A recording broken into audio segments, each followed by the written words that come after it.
এখানে 1 কেজি সামান্য কম পরিমাণে চিকেন আছে। আর আমি এই চিকেনটাকে ভালো করে ধুয়ে নর্মাল টেম্পারেচারে জলের মধ্যে লবণ দিয়ে, লবণটার পরিমাণ ছিল 1 চামচের থেকে সামান্য কম, লবণ দিয়ে আধা ঘন্টার মতো ভিজিয়ে রেখেছিলাম। তারপর সেই জলটাকে ফেলে দিয়ে চিকেনটাকে ভালো করে ওখান থেকে জল ছেঁকে নিয়ে সেই চিকেনের মধ্যে বাদাম বাটা দিয়েছি। বাদাম মানে কাঠবাদাম বাটা, কাঠবাদাম 10-12টা, আর কাজু বাদাম এই 4-5টা, আর কিশমিশ এই 7-8টা। এগুলো আগেই ভিজিয়ে রেখেছিলাম। তারপরে সেগুলোকে বেটে ওটা দেওয়া হয়েছে। আর দেওয়া হয়েছে আদা রসুন বাটা, শাহি জিরে বাটা, জিরে, ধনে, শুকনো লঙ্কা, এগুলো সবই পরিমাণ মতো দিতে হবে।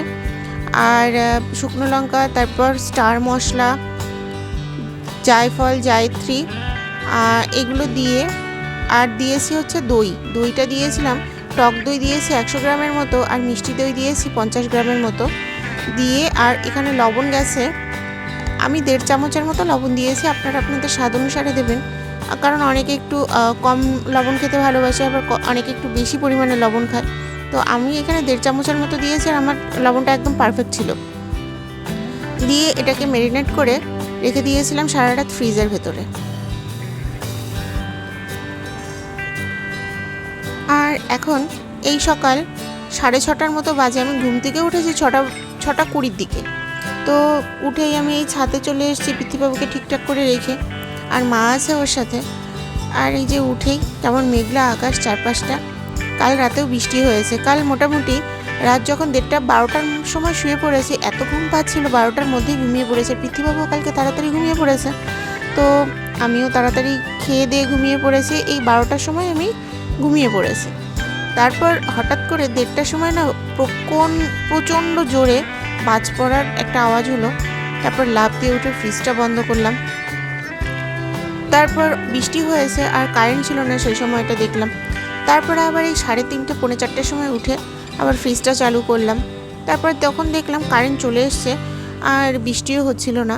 তবে ওই যে সময়টা ফ্রিজ বন্ধ করতে উঠেছিলাম সেই সময়টা মনে হয় বৃষ্টি হয়েছে, যদিও বা আমি কিন্তু বৃষ্টিটা দেখার মতো অবস্থায় ছিল না। প্রচণ্ড ঘুম ছিল চোখে। আমি যে কিভাবে বিছানা ছেড়েছি সেটা আমিই জানি। তারপর ভাবছিলাম যে আদৌ কি বৃষ্টি হয়েছে কি হয়নি, কনফার্ম ছিলাম না।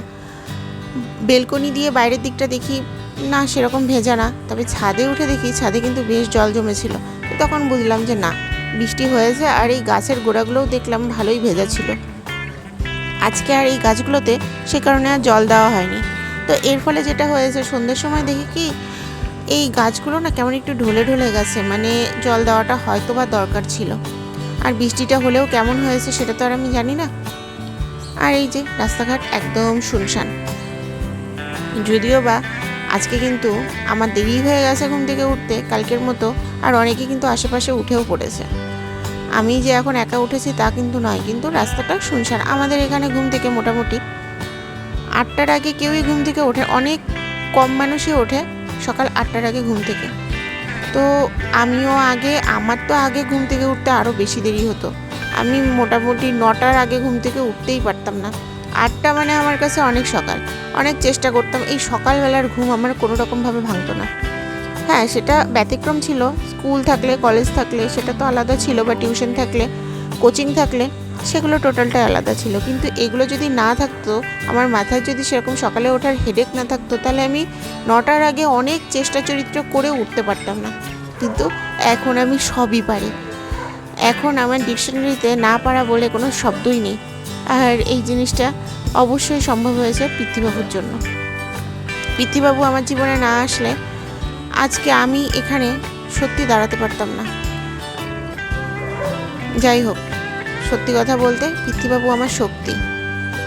আর এই যে এই গাছগুলোতে, টগর ফুল গাছটাতেও আজকে অনেক কম ফুল ফুটেছে, আর বেল ফুল গাছটাতে দেখছি আবার এই 2-3টে দিন যাবৎ ভালোই ফুল ফুটছে। আর এই গাছগুলোতে কিন্তু বেশ ভালো লঙ্কা এসছে, বোঝা যাচ্ছে কিনা আমি বুঝতে পারছি না। আর কিছুদিন পরে এই গাছগুলোতে প্রচুর লঙ্কা হবে। বৃষ্টির দিনে তো এই লঙ্কা বাজারে অনেক দাম বেড়ে যায়, তো তখন আমাদের এই ছাদের গাছগুলোতে যে লঙ্কা হয় তা দিয়ে আমাদের অনেকটা পুষিয়ে যায়। এমন নয় যে বাজার থেকে কিনতে হয় না, বাজার থেকে কিনতে হয়, কিন্তু সেটা তুলনামূলকভাবে কম। এবার অনেকের বাড়ি আছে, অনেক সদস্য আছে, তাদের তো প্রচুর লঙ্কা লাগে, আর বাড়িতেও জায়গা থাকে না। আর এই ছাদ বাগান করার ইচ্ছে কজনেরই বা থাকে বলুন। তো সেই তুলনায় আমাদের এই বৃষ্টির দিনে সেরকম লঙ্কা কিনতেই হয় না।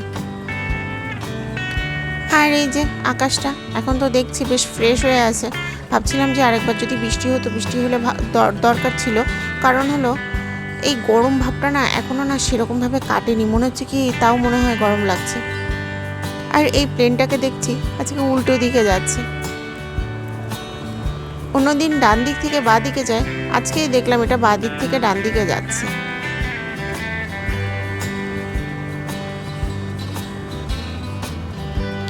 আর আমি আমার সমস্ত কাজ কমপ্লিট করে চলে এসেছি ঠাকুর ঘরে পুজো করতে।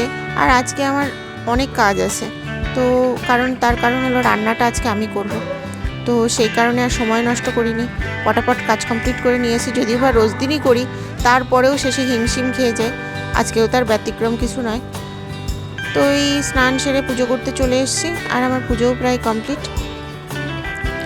আজকে মাকে পুরো ছুটি দিয়ে দিয়েছি, কারণ আজকে রান্না আমি করব। আমার যেটা মনে হয় পৃথ্বীবাবুকে সামলানোর থেকে এই রান্না করাটা অনেক বেশি ইজি। আর এই যে দেখছেন তো চারপাশটা কিন্তু বেশ ভালো রোদ উঠে গেছে, যদিও বা এই রোদটাকে বেশিক্ষণ ছিল না। আর একটু পরেই না মেঘলা মেঘলা ওয়েদার দেখা গেছিল, কারণ আকাশে প্রচুর মেঘ জমা হয়েছিল। বৃষ্টি কিন্তু হয়নি, বৃষ্টিটা হওয়া সত্যিই দরকার ছিল। আর আমি এই যে পুজো সেরে যখন নিচে নামে দেখছি এই যে পৃথ্বীবাবু ঘুমোচ্ছে গৌরাঙ্গ মহাপ্রভুর মতো উপর দিকে হাত তুলে। আমি ভাবছি এরকমভাবে একদিন শুয়ে দেখবো কেমন লাগে, পৃথ্বীবাবুর মতো দুপাশে দু হাত ছড়িয়ে দুদিকে ছড়িয়ে দেখবো তো ঘুমিয়ে কেমন লাগে। ওর ঘুম দেখে তো মনে হয় বেশ ভালোই লাগে, তাহলে হয়তো ভালো লাগবে। তো একদিন ট্রাই করতে হবে।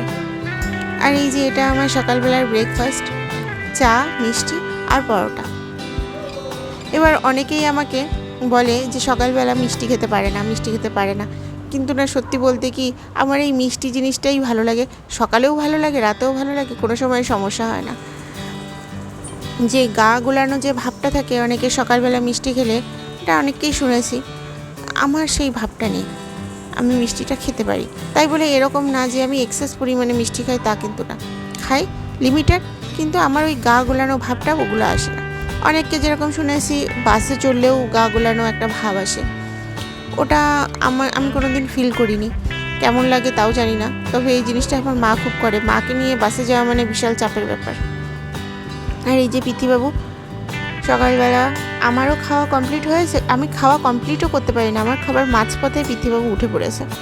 মাঝপথেও না, মানে খাওয়া শুরু করার মোটামুটি কয়েক সেকেন্ডের মধ্যে পৃথ্বীবাবু উঠে পড়েছে। তারপরে মা এসে ওকে ধরলো, আর তারপরে আমি আমার খাওয়া কমপ্লিট করে এই যে তারপরে যে লিখেছি এই সকাল শুরু হলো আমার, এখন চলবে তাণ্ডব পৃথ্বীবাবুর সাথে। যদিও বা আজকে কিন্তু মাই সামলেছে সারাদিনটা, কারণ আজকে আমি ওইদিকে রান্নাঘরে ব্যস্ত ছিলাম। আমি তো মাকে বলে দিয়েছি, মা এখন থেকে সবটা আমি সামলাবো, তুমি শুধু পৃথ্বীবাবুকে সামলাও, ওকে সামলানো মুখে আমার কর্মের মধ্যে নেই। মা তো প্রথম স্বীকার গেল যে হ্যাঁ আমি এখন থেকে ওকে সামলাবো, কিন্তু তার কিছুক্ষণ পরেই বলছে না বাবা আমি পারবো না, ও আমার সম্ভব না, তোমার ছেলে তুমিই দেখো। তাহলে বুঝুন পৃথ্বীবাবু কতটা পরিমাণে দুষ্টু। আর এই যে পৃথ্বীবাবু শুরু হলো খাওয়া।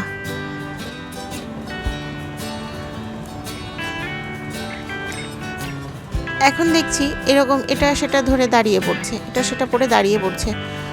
হাঁটা যে কবে শিখবে এটাই বুঝতে পারছি না। অনেকে বলে ওয়াকার ইউজ করতে, ওয়াকার দিতে, কিন্তু না, আমি না সাহস পাই না। এটাও শুনেছি যে ওয়াকারে না বাচ্চারা বলে দৌড়ানো শেখে, হাঁটা শেখে না। এদের হাঁটাটা শিখতে বললে তখন আরও বেশি দেরি হয়ে যায়, এটাই বলে ভালো ওয়াকার ছাড়াই বলে বাচ্চারা তাড়াতাড়ি হাঁটতে শেখে। পৃথ্বীবাবুর যে কী আসতে হবে আর তাড়াতাড়ি হবে বুঝতে পারছি না কিছু। আর এই যে আমি রান্না বসিয়ে দিয়েছি, ওর এই সমস্ত নাচ গান দেখলে আমার হবে না, ফটাফট রান্না বসিয়ে দিয়েছি আজকে আমি। আর এই যে পেঁয়াজ বেরেস্তা হচ্ছে, আর এখানে আছে মাটন, আজকে মাটন রান্না করব। তো মাটনের ভিতরে আমি আগেই হলুদ, লবণ আর সামান্য পরিমাণে টক দই দিয়েছিলাম, আর সর্ষের তেল দিয়ে ভালো করে মেখে ম্যারিনেট করে রেখে দিয়েছিলাম আগেই। আর এই যে এটা মশলা কষাচ্ছি এখন। এখানে আছে জিরে বাটা, আদা বাটা, রসুন বাটা, পেঁয়াজ বাটা, আর আছে সামান্য পরিমাণে ধনে বাটা, আর আছে শুকনো লঙ্কা বাটা। তারপর এই মশলাটাকে ভালো করে কষিয়ে নিয়ে যখন তেল ছেড়ে দিয়েছে তখন এই মাটনটাকে দিয়ে দিয়েছি। মাটনটাকে তো আগেই ম্যারিনেট করে রেখেছিলাম, তো ওই মাটনটাকে দিয়ে দিয়েছি। আর এই রান্নাটা কিন্তু আজকে আমি সর্ষের তেলে করেছি, কোনো সাদা তেল ইউজ করিনি আজকে। শুধু পেঁয়াজ বেরেস্তা করার সময়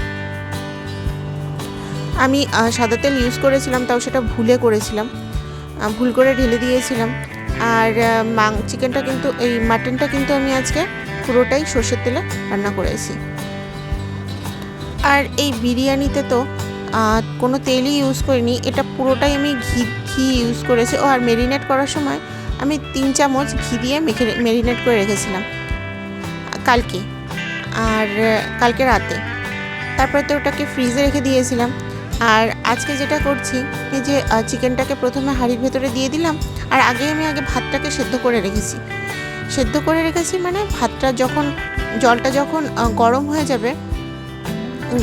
যখন ফুটবে তখন ওর ভেতরে চালটাকে দিয়ে 7 মিনিটের মতো রেখেছি, তারপর নামিয়ে পড়েছি। তো চালটা কিন্তু একটু কাঁচা কাঁচাই আছে। তারপর ওই চিকেনটাকে দিয়ে দিলাম, তার উপর আলু, আর তার উপরে কয়েকটা কাঁচা লঙ্কা ফেলে দিয়ে দিয়েছি, ওতে না স্মেলটা ভালো আসে। আর কয়েকটা আলু বোখরাও দিয়েছি আজকে। দিয়ে তারপরে এই যে ভাতগুলোকে ছড়িয়ে দিচ্ছি। আর মাঝে মাঝে একটু করে দুধ আর ঘি, 2 চামচ ঘি আগেই গুলিয়ে রেখেছিলাম, সেটাই অল্প অল্প করে দিয়ে দিচ্ছি। আর এই যে পেঁয়াজ বেরেস্তাও দিয়ে দিচ্ছি মাঝে মাঝে। আবার কিছুটা ভাত দেব, আবার তার উপরে ওই দুধ আর ঘিয়ের যে মিশ্রণটা আছে সেটাকে দিতে হবে। তাহলে কি হবে, এটা ভাপে হবে, তো এই বিরিয়ানিটা আর এই চালটা ভাপে সেদ্ধ হবে, তো এই সেদ্ধ হয়ে যাবে এই দুধ আর ঘিয়ের মিশ্রণে। আর দোকান থেকে বিরিয়ানি খেলে সব বিরিয়ানিতে হয় না, কিন্তু যেগুলো লোকাল বিরিয়ানি পাওয়া যায় সেগুলো না কেমন শক্ত শক্ত থাকে আর কেমন শুকনো শুকনো থাকে। তো ওই শুকনো শুকনো ভাবটা থাকে না, একটা ভেজা ভেজা ভাব থাকে, বেশ সফট, মানে জিনিসটা বেশ নরম আর ভালো লাগে খেতে। এই দুধ আর ঘি মিশ্রণটা আপনারা কিন্তু অবশ্যই স্কিপ করবেন না। যদিও ভাই এই রেসিপিগুলো আমি আগেও দিয়েছি, তাও আজকে আবার করলাম, সে কারণে আরেকবার দিয়ে দিলাম। আগের ভিডিও অনেকেই নাও দেখতে পারে। আর এই যে সামান্য পরিমাণের আমি মিঠে আতর দিয়ে দিয়েছি, আর সামান্য পরিমাণের কেওড়ার জল দিয়ে দিয়েছি। তারপর আর বাকি যে ভাতটুকু ছিল সেটুকু দিয়ে এবার এর উপরে আমি বাকি দুধ ঘিয়ের মিশ্রণটা দিয়ে দেব।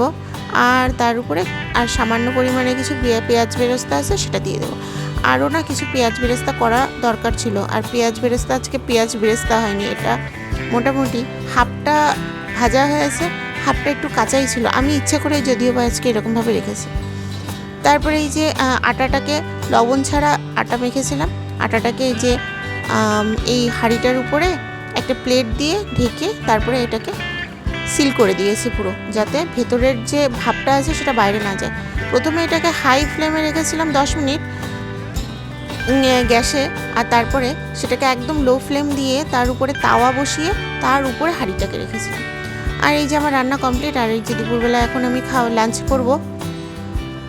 এই যে বিরিয়ানিটা দেখছেন তো ভীষণ টেস্টি হয়েছে কিন্তু খেতে।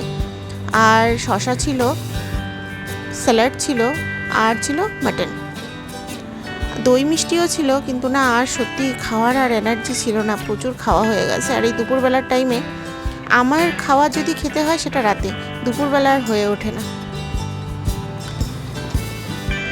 আর যাই হোক, আজকে তাহলে এ পর্যন্তই রাখছি।